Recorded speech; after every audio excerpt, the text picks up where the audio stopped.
Chapter 15. The Arch. Beyond the molten bull, another sign of Baal appeared in America and again in New York City. And on the day of its appearing, the city would hold a celebration in its honor. Baal's role in Israel's fall was critical. The nation would be destroyed, but Baal would go on. He was worshipped throughout the Middle East up to the first centuries of the present age. In the first century, in the city of Palmyra, in what is now Syria, a temple was built for his worship. A century later, a second temple of Baal was built in the same city nearby the first. The Temple of Baal. The first would be known as the Temple of Baal or the Temple of Baal, after a god's Babylonian name. The second would be known as the Temple of Baal Shamin, referring to the god as the Lord of the heavens or a Baal of the sky. Both temples would remain standing for nearly 2,000 years. Less than 100 years after the building of the Temple of Baal Shamin, a monumental arch was added, the Ark of Palmyra. It was built to connect the Temple of Baal with the city's main colonnaded avenue. The arch was the gateway through which the inhabitants of Palmyra would enter in order to worship their supreme deity. It stood in between the two temples. In the spring of 2015, the jihadist organization ISIS invaded Palmyra. After gaining control of the city, its soldiers began the systematic destruction of the city's ancient buildings and artifacts. After surviving nearly 2,000 years of history, the two temples of Baal were destroyed, as was the arch between them. The mystery object. In September of the following year, a mysterious object appeared in New York City, mysterious as it was shrouded in white cloth so no one could actually see it. It was massive, nearly 11 tons of Egyptian marble and rising nearly 20 feet from the ground. It was an ark, a massive recreation of the ark that led to the Temple of Baal.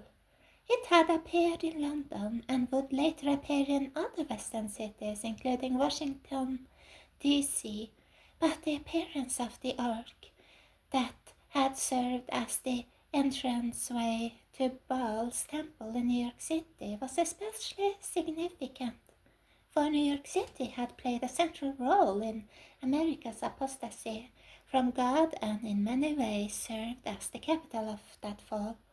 It had functioned as a conduit for Baal's entrance into American civilization. City of Baal, and it was New York City in which stood America's modern equivalents to the Temple of Baal. Its houses and monuments of materialism increase and gain. It could even be said that New York City was itself a spiritual temple of Baal. Even the location of the ark within the city was significant. It was erected in Lower Manhattan at the entrance to the city's financial district. Nearby was Wall Street, the New York Stock Exchange, and the other sign of Baal, the molten bull of Wall Street. As the Ark of Palmyra once stood as the entranceway to the Temple of Baal, the Ark in New York City now stood at the entranceway to America's temples of Baal. And as the ancient ark had connected Baal's temple with the city's main avenue, the recreated ark stood by New York City's most famous and main avenue, Broadway, the modern equivalent to the great colonnade at Palmyra. So too did the molten bull. The two symbols of Baal were joined. The specific site chosen for the ark was also significant. It was erected to the grounds of City Hall, New York City's central seat of government, and the city officials would take part in its unveiling. The unveiling, on the morning of September 19th, 2016, New Yorkers gathered around the Ark for a special event, its unveiling and presentation. By the Ark stood a sign placed there by the event sponsors on which the name of Baal appeared. Among the speakers at the unveiling was the city's deputy mayor, who described the erection of the Ark as an act of defiance. Providing the ambience of the event was a band playing Middle Eastern music evocative of the sounds that would have accompanied the music played in ancient times in the Temple of Baal. It was to those Middle Eastern sounds that the massive sheet covering the object was pulled away, and the ark revealed to the applause of the gathered spectators. Baal on Capitol Hill. One can find incidents of Baal worship in the earliest days of Israel's history, as early as its entrance to the Promised Land. The incidents served as a warning of the greater apostasy that would come in later times. So to America's relationship with Baal and even with his temples in Palmyra began long before the Ark of Palmyra appeared on its shores. In 1753, after an expedition to the Middle East to Palmyra, the British scholar Robert Wood published The Ruins of Palmyra. The book would influence English and American architects of the era. It is believed that through that book the elements of the ancient temple of Baal in Palmyra were incorporated into the U.S. Capitol building. It is also believed that from one of the drawings in that book, that of an eagle from one of the temples of Palmyra, came the Great Seal of the United States. As with Israel, so with America, the potential for national apostasy was there from the beginning, the shadow of Baal embedded in the nation's spiritual DNA. America had been conceived after the pattern of ancient Israel, and so with it turned away from God in that day, the spirit of Baal would enter in, and now it had. Baal's portal.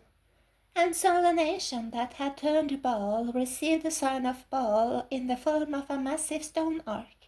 The entranceway to Baal's temple was placed at the entranceway to American civilization, and that the ark would appear in other Western capitals was also a sign. The civilization that had once identified itself with the faith of ancient Israel was now being marked with the sign of Baal, the god by which Israel had fallen away from its faith. The sign of a civilization now waging war against the ways of God. The ark was the gateway to and from the worship of Baal. Its reappearance was the sign of a nation and a civilization that had given him a portal and welcomed him back, a sign that had nation and that civilization had now become a temple of Baal. Could an ancient event that took place by Desert Mountain contain a prophetic revelation and a critical warning concerning what is now taking place in America and Western civilization? And could that revelation and warning be embedded in the walls of the American government?